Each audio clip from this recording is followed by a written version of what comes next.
ਅਹਿਮਦ ਮੀਰ ਸਾਹਿਬ ਨੇ ਬਿਆਨ ਦਿੱਤਾ, ਉਹਨਾਂ ਵੀ ਚੰਗਾ ਚੁਕਵਾਂ ਬਿਆਨ ਦਿੱਤਾ। ਉਹਨਾਂ ਕਿਹਾ ਵੀ ਇਮਰਾਨ ਖਾਨ ਵਾਹਿਦ ਐਸਾ ਸਿਆਸਤਦਾਨ ਹੈ ਜਿਹਦੇ ਕੋਲ ਫੌਜੀ ਡਿਕਟੇਟਰ ਆਪ ਚੱਲ ਕੇ ਗਿਆ ਵੀ ਇਹ ਭਾਈ ਡੀਲ ਲੈ ਲੈ।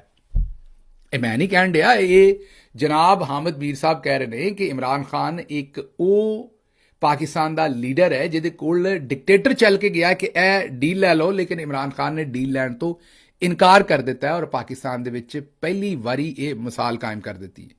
ਉਹਨਾਂ ਨੇ ਕਿਹਾ ਕਿ ਹੁਣ ਅਗਰ ਇਹ ਮਿਸਾਲ ਕਾਇਮ ਰਹੀ तो फिर मामला ਜਿਹੜੇ ਨੇ ਉਹ ਕਿਸੇ ਹੋਰ ਪਾਸੇ ਜਾਣਗੇ। ਅਗਰ ਇਹ ਮਿਸਾਲ ਕਾਇਮ ਨਾ ਰਹੀ ਤਾਂ ਫਿਰ ਜ਼ਾਹਿਰ ਹੈ ਫਿਰ ਵੇਖਾਂਗੇ, ਲੇਕਿਨ ਅਗਰ ਇਹ ਮਿਸਾਲ ਕਾਇਮ ਰਹੀ ਤਾਂ ਫਿਰ ਪਾਕਿਸਤਾਨ ਨੂੰ ਇਹਨਾਂ ਨੇ ਵੀ ਬਿਲਕੁਲ ਉਸੇ ਤਰੀਕੇ ਨਾਲ ਜਿਸ ਤਰ੍ਹਾਂ ਕਿ ਜਾਵੇਦ ਹਾਸ਼ਮੀ ਸਾਹਿਬ ਨੇ ਕਿਹਾ, ਇਹਨਾਂ ਨੇ ਵੀ ਉਸੇ ਤਰੀਕੇ ਨਾਲ ਕਿਹਾ ਹੈ ਕਿ ਪੂਰੀ ਕੌਮ ਨੂੰ ਆਜ਼ਾਦੀ ਜਿਹੜੀ ਉਹ ਲੱਭ ਜਾਏਗੀ।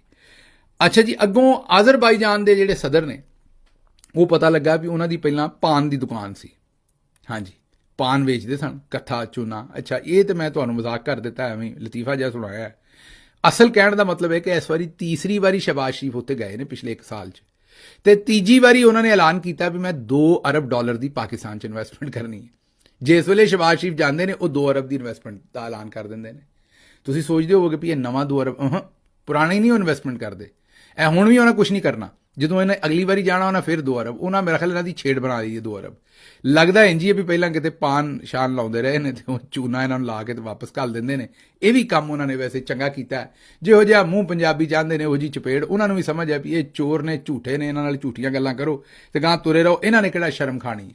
ਮਤਲਬ ਇੱਕ ਮੁਲਕ ਅਗਰ ਐਲਾਨ ਕਰਦਾ ਹੈ ਪਹਿਲੀ ਵਾਰੀ, ਦੂਜੀ ਵਾਰੀ ਕਰਦਾ ਹੈ, ਤੇ ਤੁਸੀਂ ਤੀਸਰੀ ਵਾਰੀ ਕਹੋਗੇ ਭਾਈ ਇਸ ਵਾਰੀ ਐਲਾਨ ਨਾ ਕਰੀ, ਨਹੀਂ ਕਰਨੇ ਤਾਂ ਨਾ ਕਰ, ਐਵੇਂ ਮੈਨੂੰ ਉੱਥੇ ਬੇਇੱਜ਼ਤ ਨਾ ਕਰਾ ਪਾਕਿਸਤਾਨ 'ਚ। ਉਹਨਾਂ ਨੂੰ ਪਤਾ ਕਿ ਇਹਨਾਂ ਨੂੰ ਬਿਆਨ ਹੀ ਚਾਹੀਦਾ, ਬਸ ਇਹਨਾਂ ਨੇ ਵੀ ਟੂੰਟਾ ਬਣਾਉਣੀ ਹੈ, ਕੋਈ ਰਿਐਲਿਟੀ ਨਾਲ ਇਹਨਾਂ ਦਾ ਕੋਈ ਲੈਣ ਦੇਣ ਨਹੀਂ ਹੈਗਾ।